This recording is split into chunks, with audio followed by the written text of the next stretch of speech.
Do you know what day it is today? If you said Wednesday, you'd be brutally incorrect, because today's the day that we go through your personal statement and make sure it's the best goddamn personal statement in the goddamn country, so you can get your goddamn medicine offers. Before I show you the personal statement that got me into medicine for King's College London, I'm going to be going through some insight about personal statements. First and foremost, don't show your personal statement to every Tom, Dick and Harry, because they're all going to have different opinions about it. Someone's going to say it's the best in the world and you can get into Cambridge UCK. Someone's going to say that if you use this personal statement, you're absolutely not going to go into uni and you're going to start working at McDonald's.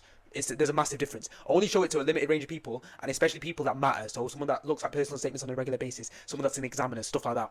Alright, secondly, you need to make sure that your personal statement isn't just a list of all the achievement and accolades that you've achieved since the day of birth. You've got to make sure that, like, you make a personal statement, a self-reflection about the events that you did, the things that you did, but also a self-reflection about how they relate to the career of medicine and why they would make you a better doctor, stuff like that. Let's go through my personal statement. Alright, here's the first paragraph. I talk about the primary research that I conducted with a 96-year-old gentleman suffering from vascular dementia. Flip me, that's a mouthful. Anyways, I did primary research because I did this questionnaire called the Warwick Edinburgh Mental Wellbeing Scale across 6 months, and then the score that I got for the questionnaire, because you get a score when you do a questionnaire, right? You add the different answers up, and then I compared it across 6 months.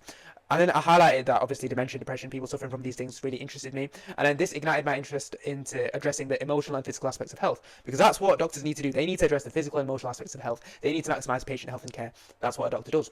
All right, next paragraph is about my EPQ. So I basically talk about reminiscence therapy. I had the opportunity to do reminiscence therapy, and what it is what it says on the tin. Basically, you get the person to reminisce upon long-term events of their past, and they went to the same grammar school as me, and they could relate to quite a lot. I mean, he used to be an export manager, he traveled the world, he had so many events to reflect upon. But when I asked him about his short-term memory, it was so weak. I asked him where he put his newspaper, and he had no clue. He had no idea.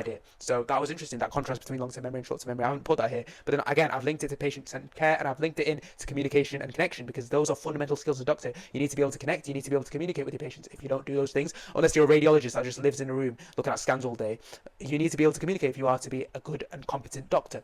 Okay, next paragraph. I talk about a book that I've read. Fair enough, we don't need to do anything about that. Then I talk about a multidisciplinary team. I actually observed a multidisciplinary team happening in person, so obviously that highlights that I know that the NHS isn't just composed of alienated doctors working on their own. It's composed of nurses, mental health practitioners, consultants, and a variety of different people, physios.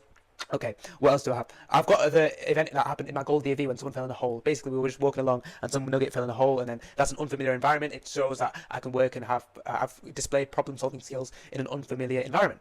Okay, and then I talk about my extracurriculars like sport and my swimming and cricket and stuff like that, and yeah, that helps balance my mental and physical well-being, and also it shows that I can maintain a work-life balance. So I've included a paragraph on it towards the end. So ladies and gentlemen, if you have any questions, leave them in the comment section below, and thank you for watching.